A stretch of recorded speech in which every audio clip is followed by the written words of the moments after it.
Hello people, we are Tottenham TV and we are back for another live stream. A lot of transfer updates to get into today.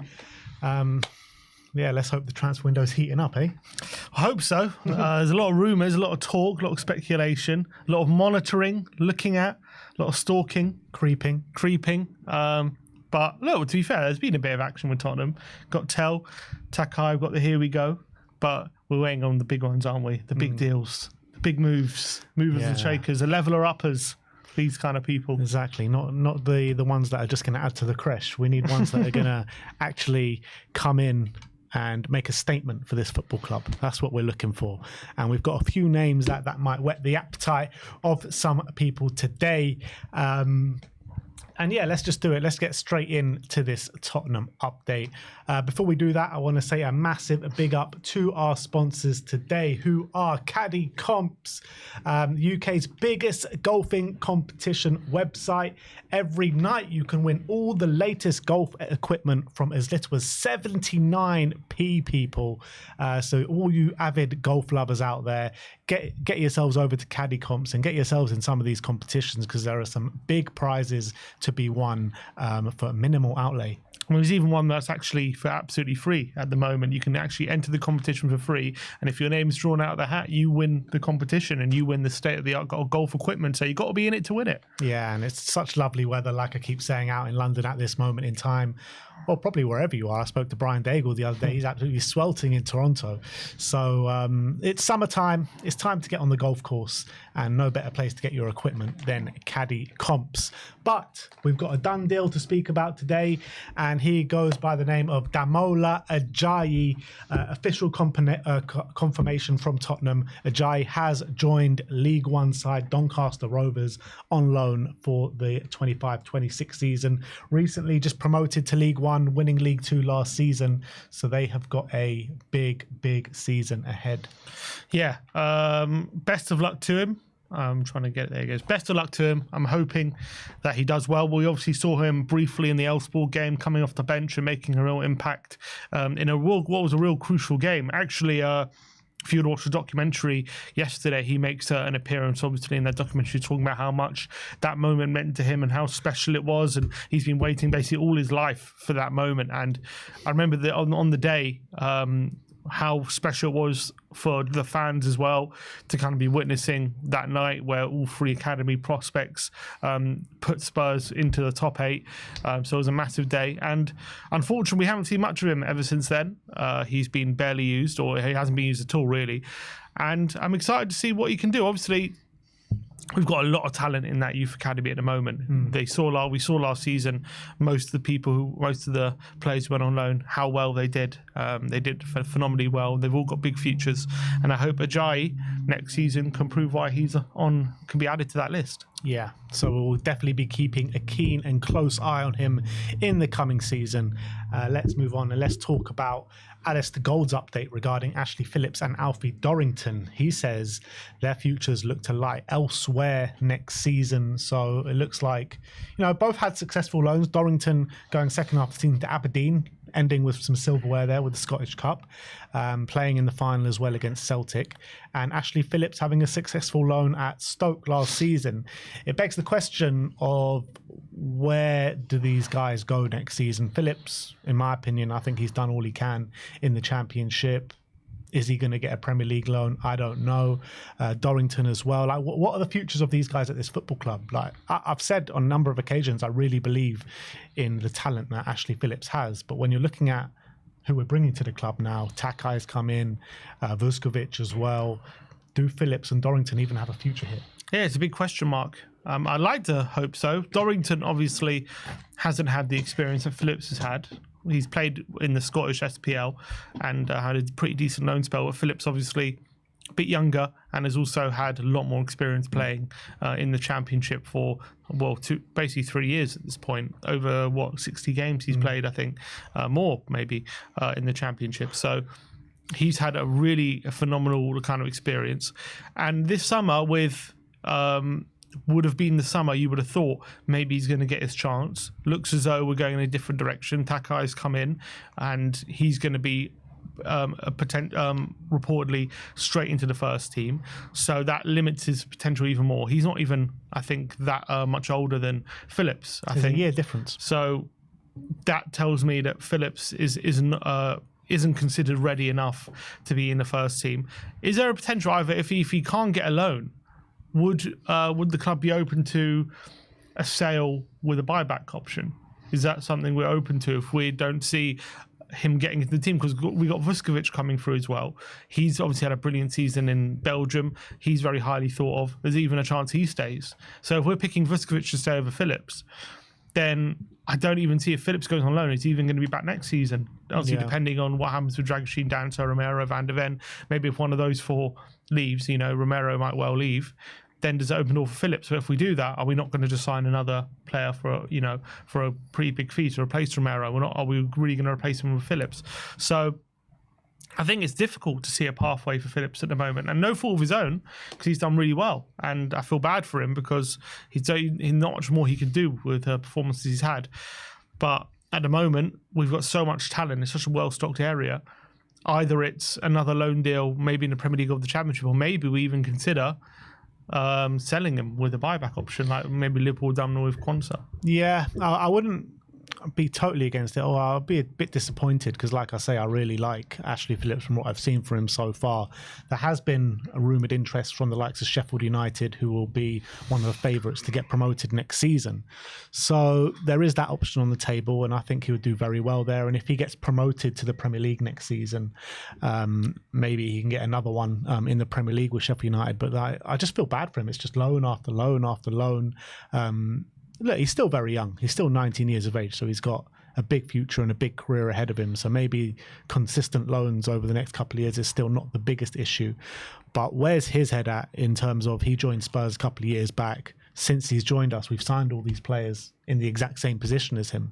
So I don't know. I'm starting to feel that probably his future lies elsewhere, to be honest. I mean, I wouldn't... Look, he's still so young. There's nothing... I think he signed at 18, you got to remember. And yes, he signed as a talented player, but he signed off the back, I think, 20 appearances for Blackburn as an 18-year-old. It's not exactly like this is a guy who came here expecting to play. He's had 2 good loan spells at Plymouth and Stoke. He's developed himself really well in those 2 loan spells. I don't think he'll be unhappy with what's going on. I just think when he looks to the future, with all the players in his position that are currently being signed, he might think, do they really think I'm going to be in the squad in the next few years? And if Tottenham don't believe that, maybe it is worth trying to find a home somewhere else, if temporarily anyway, like even if it's for a on paper permanent with a buyback clause, with the view of Tottenham, maybe if he develops as they hope, they could buy him back for a reasonable fee. Maybe that's the way to go. I don't think he's feeling unhappy. I think he's got a lot of options at the moment, and I think the way he's developed himself in the last 2 years is really positive. But yeah, unfortunately for him, centre-back's just a position. When we signed him, it was a position of real weakness. We had Davis as, I think, third choice centre-back even at that time. But now it's a position of more strength. Yeah. And it's a position that we're really well stocked in. And yeah, at the moment it's hard for him to get a look in. Yeah, that's the problem. But look, I do think he'll end up somewhere probably towards the lower end of the Premier League, higher end of the Championship. I think Sheffield United does make sense, to be honest. And Dorrington, yeah, I think a sale's probably in the cards for that one for sure. Yeah, maybe even another loan spell, because like he was one of the darlings of the academy before that big injury that he got. Part of the under-21 team that won it all, and he done very well out at Aberdeen, which is a fairly big club for someone like Dorrington who's only played under-21 football. So after winning a cup, lifting some silverware with Aberdeen, maybe another loan spell back in England in the Championship next season, and just see how he progresses. Yeah, but he's even lower down the pecking order probably than Phillips, so it's even more difficult for him. Yeah, it's true. You didn't know my nickname was the Beaver, did you? There's nothing worse than playing with a driver you've just won and you keep the sticker on. Take the stickers off. Win all the latest golf equipment here at Caddycoms every night for as little as 79p.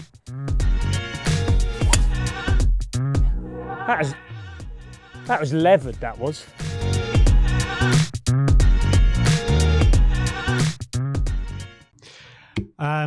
Let's talk about Luka Vuskovic, as Ali Gold gave us a bit of an update on him today. And he says, clubs across Europe are waiting to pounce on Luka Vuskovic on loan if Frank decides the teenager Tottenham talent can leave in the wake of Kota Takai's transfer. A string of clubs across Europe are waiting to take Vuskovic on loan if he becomes available this summer. Yeah. 18 years of age, Vuskovic. He's done, exceeded all expectations in every single loan spell that he's had so far. Keeps moving up the levels, moving up the leagues, and I probably expect him to just do the same next season. Yeah, and he's already even had his debut for the senior team in Croatia at that age, which is incredible for him to get, even if it was for a few minutes. The fact that they decided to give him a few minutes is fantastic. He's battered away every challenge that's come his way so far. We signed him as a very talented 16-year-old playing in, where was he playing? Was it Croatia at the time? And then he moved to Poland and then Belgium, and now he's obviously back with us. He's an incredible talent, unbelievable aerial ability. 11 goals in his 60 games he's played. He's played 60 games as well. The fact he's played 60 games at the 18 is incredible. What 18-year-old, apart from like Lamine Yamal, has played that amount of games? It's very rare, really rare, especially for a centre-back in a position that usually requires a lot of experience. Him and Phillips, so experienced for their age. Mm-hmm. It's crazy, and the fact that he's scored that many goals as well in top level men's football is phenomenal. So clearly Tottenham want to take a look at him. Apparently, as you say, they want to keep him around potentially to avoid the same mistakes as last season where we had all those injuries. But last season, bit of a different scenario, I guess, because we had Romero, Van de Ven. They when it got injured, and then obviously we were playing Davis and Dragic for a lot, and then Davis got injured, and then we're playing Dragic and Gray for a lot of the season.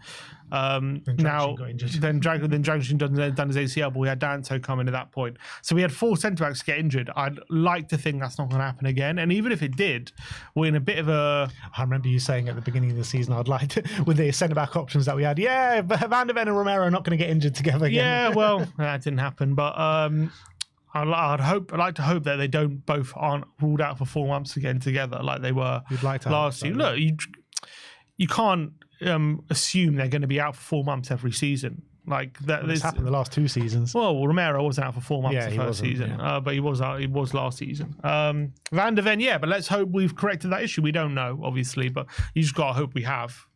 Otherwise, you can't have your starting centre-back partnership and assuming one of your centre-backs is going to be out for 4 months every year. It's a ridiculous situation. I reckon inside the club they'll have a bit of PTSD regarding that matter. No, I hear that. But even if we did have 4 centre-backs out injured, you'd still leave yourself. Obviously, you'd have Vuskovic and Takai there now, which is a better situation. But what if we don't have the injury crisis? And then what? Then does that mean they're not going to get any games? And that's the more likely scenario. Is we're not going to have all 4 centre-backs injured at any one time. That's like what usually should happen. So I understand we want to learn from our mistakes, but as well, you risk kind of stunting their development a bit. But it also depends what Frank's motivations are in terms of tactically next season. If we go 3 at the back, then you can see game time for all the centre backs. If we go through the back more regularly, yeah, potentially. But then that leaves other questions for other space in the squad. But obviously I doubt he's made his decision yet. And also that's how you want to play. I don't think is a lot of the time for someone like Frank. I doubt it's decided before the season. Okay, we're going to play 3 at the back, and that's going to be our formation. I'm sure that's maybe what he'll start with potentially. I'm not saying he will. I'm saying let's say he decides in pre-season, okay, we want to play 3 at the back, and then after 10 games, he wins a few, but then it starts to not work. Okay, let's change it to 4. It changes all the time. Like he's a very fluid kind of tactician in that sense. So I doubt he's going to decide I want to play that way and that's it. So you've got to be ready for all outcomes, don't you? Absolutely. Absolutely, I agree. But my point being, we have 5 before we have Vuskovic. So Vuskovic should be 6th choice, I think, wouldn't he? I'm saying I think he's going to be loaned out next season. So, but my point being, when the club apparently saying they want to avoid the same mistakes, I don't think keeping Vuskovic is that necessary, depending on maybe the whole Davis situation. But I think, he probably will be loaned out. Yeah. Look, we'll see what happens with it. Look, he'll take a close eye on him in pre-season, and I can't wait for those early pre-season games, the one against Luton, to see him on the pitch, because I think he's going to excite a lot of people. And I wouldn't be surprised if he gets a goal in that Luton game. But that is on Vuskovic. Let's talk about Allejo Valiz, almost a forgotten man at Tottenham at this moment in time. We've got a couple of updates. One from Cesar Luis Merlo, an Argentinian journalist, saying Racing Club has opened formal negotiations to buy Allejo Valiz. Talks are already underway with Tottenham to acquire a percentage of his rights. Rosario Central also want him, but a loan to Spurs. Only on a loan, and Spurs only want to do a deal if it's permanent. And another journalist, German Garcia Grover, says that Racing have submitted a bid of $5 million for 60% of Tottenham Hotspur striker Allejo Valiz. That would mean that Spurs would hold a 40% sell-on clause if he was to join there. Valiz is understood to now want to return to Argentina. So yeah, this Racing Club talks, and Rosario, to be fair, not going away at the moment. Yeah, I think he's going to be on the move. I think that's pretty guaranteed. But I think from Tottenham's point of view, $5 million for 60%, obviously that is, in terms of we bought him for 12, so obviously we're still making a loss on that. But if he does smash it and then gets a big move, I mean, we're getting a good chunk of that. So I think that's probably a great deal for Tottenham, even though it's a lot less than what we paid, even as a percentage, because we paid 12. So 50% should be 6 million of if that's getting our money back. But 60% of 5, that means we're getting we're basically selling him for 8 million, I'm guessing. That's around about. So not 8 or 9 million, essentially. So what do you mean 8 or 9 million? It's $5 million. Yeah, but for 60%. I'm talking about the value. Yeah. How much we're valuing him in. My point is, because we bought him for 12. No, I mean 60% for 5 million. I'm saying if they valued him at what we bought him for, it would be 50% at 6 million. So 60% should be 7 million, I'm guessing. Yeah, but it doesn't always work out like that, does it? I'm saying it isn't. We're making a loss. We're selling him for less value than what we paid for. So we are making a loss, but it makes sense. Yeah, I mean, there's no way that we weren't ever going to make a loss on this deal. I'm saying it's not bad. Yeah, with the way his loan spells have gone, I think it's just smarter just to get him out. Look, he wasn't going to come here and make an impact. I had high hopes for Valiz when I saw him play in that goal against Brighton, and he started to break into the team under Ange, and then he went on a loan, and it was just went all downhill from there. All terrible loan spells. Espanyol started off all right, got the number 9 shirt, got that goal, and never scored again in the league. And Sevilla one was he was used as a pawn, as a bit of political issues there at the club. So I feel bad for him in terms of these loan spells and how bad they've gone. And I do think he's got a bit about him, but I think he just go back to Argentina, reinvent yourself, and see what happens from there. I think this kind of deal as well is our best chance of either getting our money back or getting a profit on him as well. I don't think, obviously, we're never going to do it just from straight cash. So I think this kind of deal makes a lot of sense for Tottenham. Yeah, I agree. And now let's move on to potential incomings, and we're going to start off with the big story on Eberechi Eze. Sebastian Vidal says that Tottenham showing strong interest in Eze. New boss Thomas Frank sees the Crystal Palace star as a top target. Release clause 60 million plus 8 million in bonuses. Eze is keen on the Spurs project despite talks with Arsenal, Villa and Manchester United. Fabrizio Romano says that Eze is on Tottenham's shortlist of the summer targets. Tottenham love Eze. He's on the list for sure, but no final decision has been made as of yet. So what's holding up this deal, man? Just get it done. Yeah, I'm kind of worried about Arsenal because I think he would fit in really well there in terms of what they need. It's like a backup to Odegaard Arsenal fan as well. Arsenal fan. He's like a kind of left winger / backup to Odegaard, which they need. So that's worrying that they're now being linked with him, because I think that kind of deal is something that if they get done would be massive for them. So that's something that we should be very wary of, and we should be pouncing very quickly. Obviously, we're seeing a lot of big clubs making big moves early already, the likes of City and even Arsenal and Liverpool, all making very big moves. So if we're serious about getting Eze through the door, we need to act serious and put the money down and not negotiate over 1 or 2 million and all these little things, and just make sure that we get this deal over the line as quickly as possible without all this guff, which, we saw. I know it took a bit of time for Liverpool to get Wirtz over the line, but they paid the money in the end. We need to pay the money. We need to show Eze, look, we really want, we're very serious about you, and we're willing to pay the money right now to get you in. And then if the longer this drags on, the more likely someone else comes in. Yeah, I mean, I'm not too concerned about him going to Arsenal, to be honest, because Arsenal are very much focused on centre forward. I mean, the talk of the transfer window so far has been about Sesko and Gyökeres. I mean, nothing seems to be moving in that situation, but I think behind the scenes they're working on that. There's obviously talks about Norgaard today. David Ornstein says that Arsenal have submitted a bid for Norgaard of 11 million or something. They've got the keeper Kepa through the door. I just feel like in terms of an attacking target, their focus is all on that striker at this moment in time, and I think the only club that seemed to be serious right now, and what all the journalists are talking about, is Tottenham. So it's time for us to put our money where our mouth is and get this deal over the line. Yeah, but if we want it, it's there for us. Right now, they're focused on a striker, but there's a lot of rumours they do want a winger as well. And we know Martinelli for 2 seasons now has been flattering to deceive on that side. So he had a decent season last year, didn't he? It wasn't great. I think for 2 seasons he's been fairly poor. Do you not think he had a better season last year than the season before? Yeah, but the season before he was absolute rubbish. Yeah, so he was a bit better last season, but he's still not good enough for a lot of Arsenal fans consider Martinelli one of their better players last season. Well, look, if you ask any Arsenal fan, do they need an upgrade left winger? Most of them are going to say yes. I'm pretty sure. Everyone knows that if you're going to transfer the title, you can't have Martinelli playing how he has done the last 2 seasons. And I think most Arsenal fans agree, and I do think there's a lot of links to a lot of wingers for Arsenal. So I do think they're going to be looking to upgrade that position, in my opinion. And so if Eze is, I mean, if you look at Eze, I think him being on that list, if he's on the list of wingers thereafter, that would be concerning for me. Let's hope that he's not, and let's hope we can make a serious move for him very early on. Obviously, if I think right now, we're the ones with a serious interest in him. So let's just hope we can get this deal done as early as possible and thwart off any competition. But again, let's say they sign Sesko next week and then maybe they'll move on to the winger. Like, you've got to be very quick in this market, especially with a lot of big clubs snooping around. Yeah, it seems like the one club that are slower than us in Arsenal. Yeah, maybe. Yeah, God, probably... they are. I mean, Arsenal fans are going absolutely mental right now. They are like...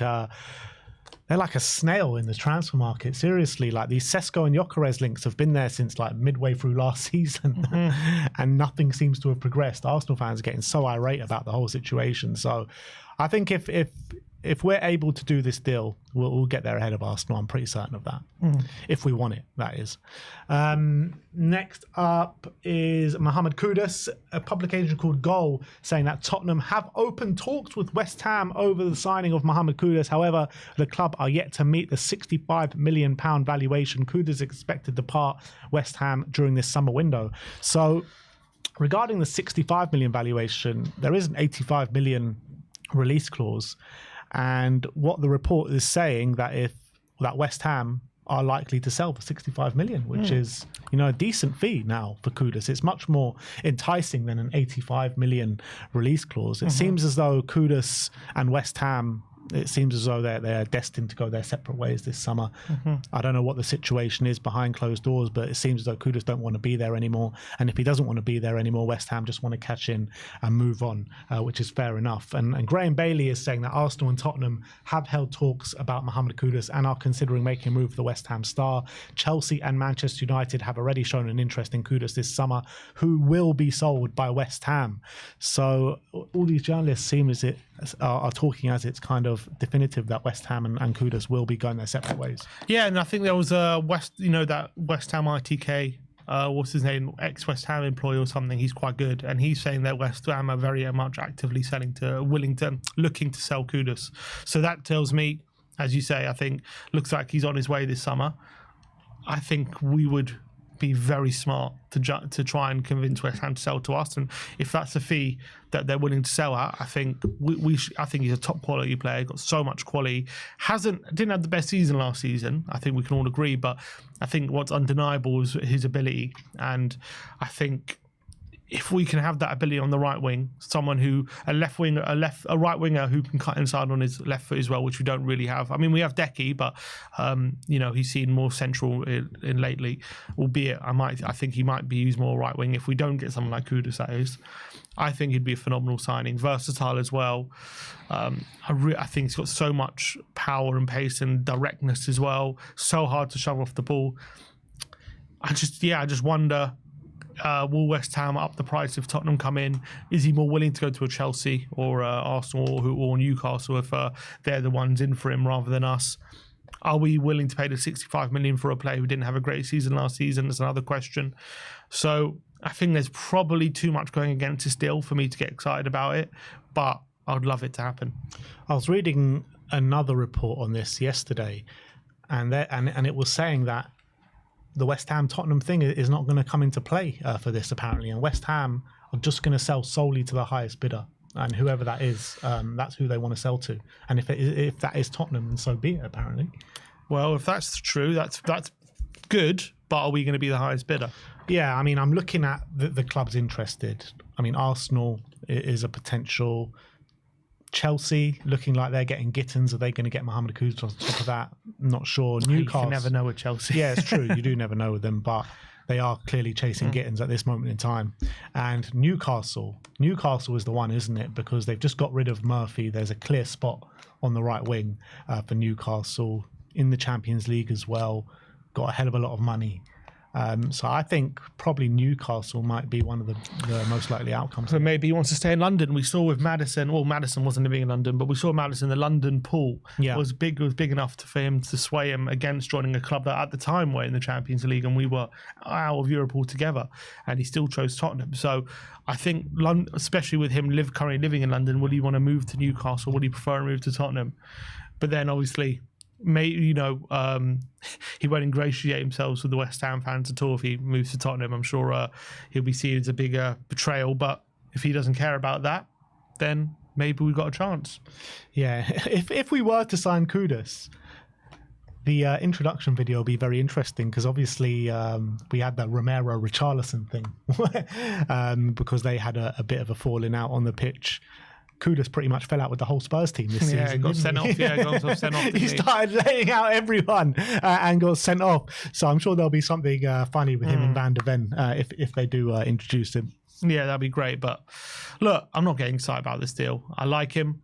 I'd like to think that we can do something and bring him in, but I just find it hard to believe we're going to end up being the highest bidders for him. Yeah, I mean, if we were able to get him and an Eze through the door in one transfer window, that would be literally one of the best transfer windows ever. And when you're talking about taking that forward line onto the next level, that is exactly that. Would you be willing not to sign? Let's say because obviously we know our squad issues have been through them ad nauseum. So if we're saying, let's say we're assuming Son and Richarlison are being sold, would you prefer Eze and Kudus to come in, or would you prefer a striker to come in instead of one of Eze or Kudus? I think Eze and Kudus, to be honest, because Kudus as well has played up front. We've spoken about the many different players that can play up top for us this season, and a potential Brennan Johnson as well. So, yeah, I think Kudus and Eze would be our number one options. Yeah, I agree with you. And it'd be too tempting to turn down. I think you just want that upgrade. Let's talk about Christian Norgaard now, as Graham Bailey says that Arsenal have made a move for Christian Norgaard, but Thomas Frank is understood to want one of his most trusted lieutenants to join him at Tottenham. The Bleacher Report Football understands that Spurs are also ready to make a move now for Christian Norgaard. So we know that Arsenal have made a bid of, 11 million plus a bit in add-ons as well. So Arsenal want him to go and replace Jorginho, essentially, with Zubimendi coming in and replacing Thomas Partey. Where would he be in the pecking order for Spurs? I guess it would be to replace Bassuma, wouldn't it? Yeah. So, I mean, does he come in and automatically be our starting number 6, I guess, at the moment, unless we sign another player on top of him? Well, he'll be fighting with that spot for Bentancur. With Bentancur, but we know that we want a number 6. So if we're signing him, right, we want a number 6 because we don't believe. Look, I think Bentancur's a great player, and we've got Gray there, but the whole talk around the club is we want to sign a number 6 because we need to improve the team, right? So if Norgaard is that signing, he comes in to start, doesn't he? I think he'll play a lot, for sure. He'll play a lot. I mean, I think he'll share that role with Bentancur, to be honest. I don't know if he's going to start more games. I don't know. But Frank obviously is a big fan of him, worked with him throughout his whole career, Danish youth international, Brentford, his captain. Is he going to start? I mean, if Son and Romero go, is he going to be our captain? Maybe we are captain. That's a good point. No, but why would why would we sign a 6 to improve the team and then sign one who isn't going to start? Probably a cheap option and someone that can add experience to the squad. Right, but I think it's a fluid situation. I don't think he's going to come in and start every single game. I think he'll share the role with Bentancur. But is he going to be our first choice number 6 if he comes in right now? Let's say he just replaces Bassuma and that's all we do. Is he going to be our first choice number 6? I think there's a good chance he will be. So maybe that could be enough pull for him to say, maybe I'll choose Tottenham. They're also in the Champions League. There's more chance he starts a lot more for us than for Arsenal, put it that way. That's for sure. I can't see how, I mean, if he comes in, unless Bentancur proves he's a better number 6 than him, I think from the start of the season, he would be our first choice number 6. That would be my prediction if he were to sign him. That's all we do. So whether we want that or not is a different question. Obviously, he's done brilliant for Brentford. I'm quite surprised by his goal scoring number as well. 10 goal contributions last season is very impressive for a player in his position. I am a fan of him, but is he a player who massively closes the gap for us between, us and the top sides? Is he? I know Arsenal are looking for him. They're looking for him to be third choice. For me, I think if we sign him, we need to be signing a player in that position who's going to be first choice. So for me, if we're signing him, I'm assuming he's probably going to be first choice, at the beginning anyway. Is that a player we want to come in and be our starting number 6? I think. Is he a massive upgrade on what we currently have? I'm not 100% sure. I think he's a good player. I think he's done brilliant for Brentford. I think he's done brilliant on the international level for Denmark as well. He is experienced and he comes in as an experienced player and also a decent price. I know that 11 million figure, I don't think that's going to be accepted. He just signed a contract. So I'm assuming it's going to be closer to 15 to 20, in my opinion, to get the deal done if you want him. But that's still a pretty cheap price for him, albeit he is 31. So he's not exactly young.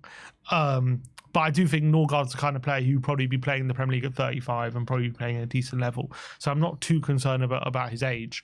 But we've been talking about this being a very important position for Tottenham and how this is one of the priority positions of the window.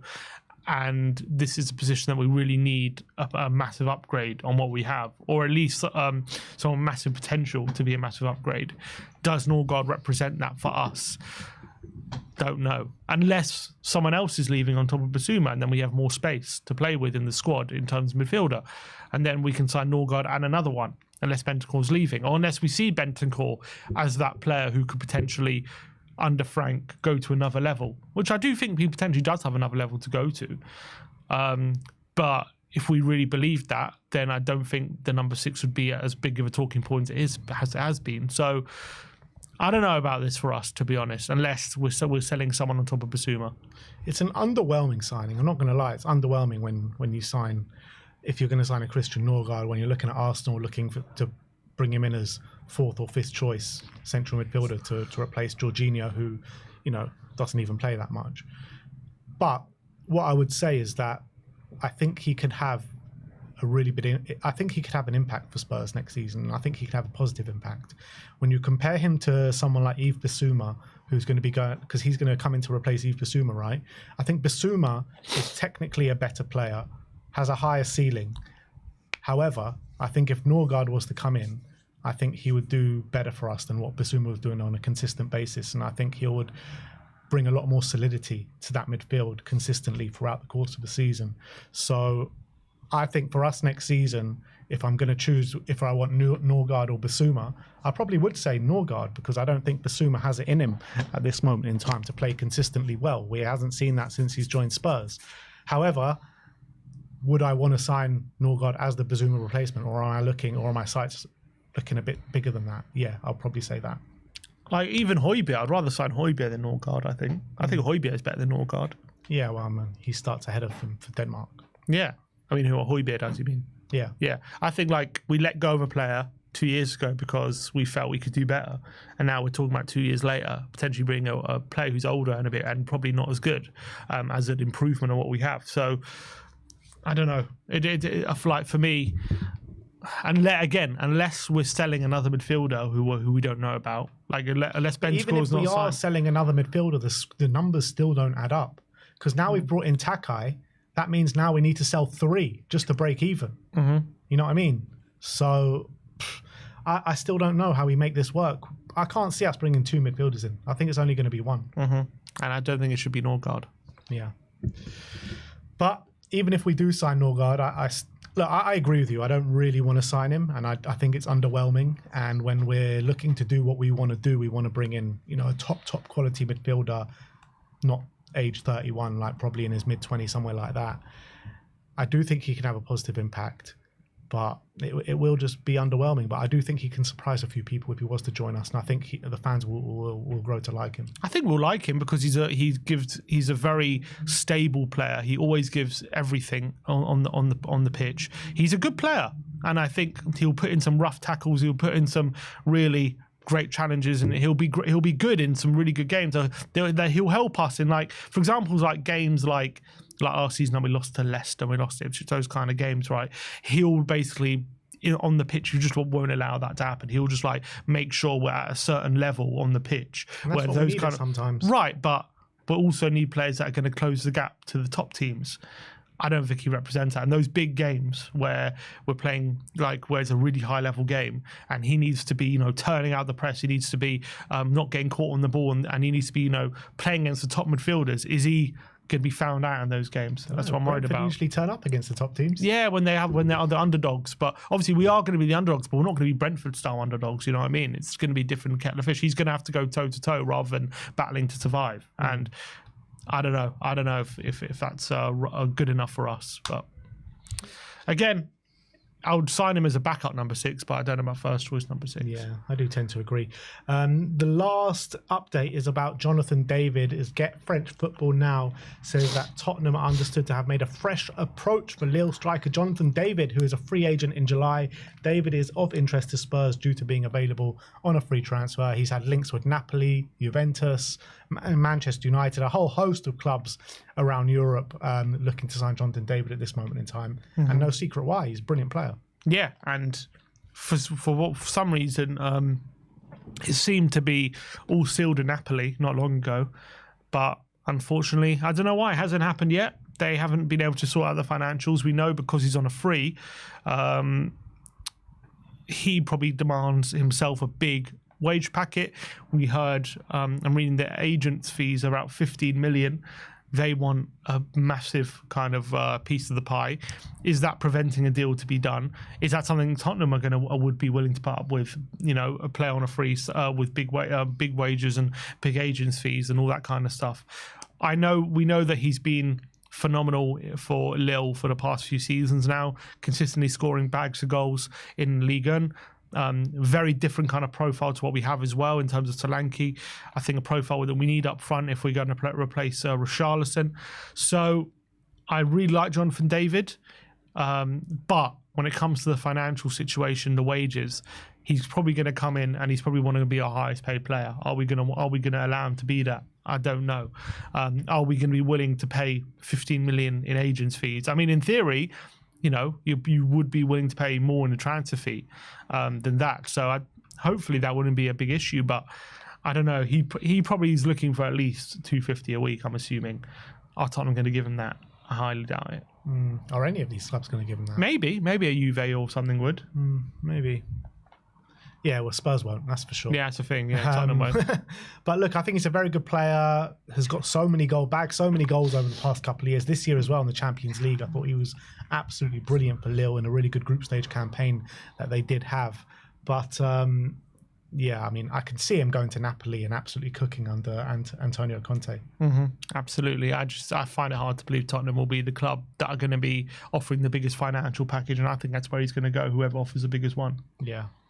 A quick mention again to our sponsors, Caddycom, who are the UK's biggest golfing competition website online. Every night you can win all the latest golf equipment for as little as 79 pence. Even one competition on the website right now that is totally free for you guys. So all you avid golf lovers, or if you've got a dad, a brother, sister, mum that likes to get on the golf course, this is the website that you need to get to. It'll be a fantastic gift as well. Imagine getting your dad or whatever thinks you've paid all this money for an amazing golf set. You've actually got it for 89p, and how shocked they would be. So yeah, you've got to be in it to win it though. You've got to sign up and you've got to get into the competition and try your luck. Yeah, the link is in the description below if you want to get involved. So yeah, Caddy Comps is the place to be, people, for all your golfing needs. So that is that for your Tottenham update. Let us know in the comment section below regarding all the news stories that we've brought to you today. Just want to let you know, guys, as well, brand new t-shirts have hit the store today. You guys have been absolutely lapping up the Van de Ven shirt. So we've got a Europa League winners shirt. We've got a new Sonny shirt. We've got Thomas the Frank Engine. We've got this one. This is my personal favorite. If you can open up the Gaza one on the bottom left-hand side. Look at that. Schoolboy's own stuff. This is not for you young ones who don't know what this one's about. But 91, Gaza free kick against Arsenal. That was the commentary, Schoolboy's own stuff, and that was Gaza rifling it into the top corner when another one went over Seaman's head. Fantastic. And we also got some Europa League winners ones now. So if you want to rub it in your Arsenal fans' faces, any of your friends, and remind them that we are European champions and we've won the Europa League, you scroll up. There's a couple there. So there's one top right. That you can remind everyone of that final in Bilbao, and there's also one there you go, the final in Bilbao, Tottenham beating Man United in that Europa League final, and there's also one of Sonny at the parade, Europa League winners. So go get your t-shirts now. Yeah, and obviously the big favourite, the one that's flying off the shelves at the moment, is the Van de Ven one with the iconic now off the line clearance with Mickey Van de Ven. So yeah, we do have an offer as well. Buy one, get one for 15% off. The code is WATTV15. It's pinned to the top of the live chat right now as well with the link to our shop. So thank you very much for the support for the channel as well.